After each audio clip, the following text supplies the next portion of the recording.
Lift up your hands. Let us quickly pray.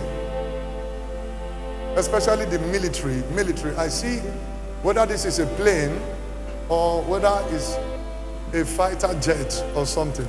But I saw people with military uniform inside. And there were a lot of them.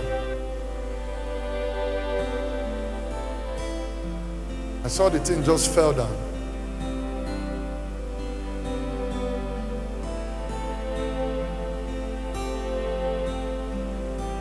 It's going to cause a setback, like a military people fighting against insurgents. So the Lord said we should continue to pray. Let the plans of the wicked be averted.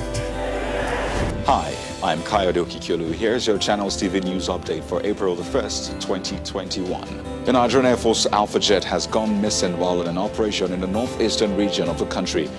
The NAF Director of Public Relations and Information, Air Commodore Edward Gapquet, confirmed this in a statement on Thursday. He said the aircraft lost contact with radar while on an interdiction mission in support of ground troops fighting insurgency in Borno State.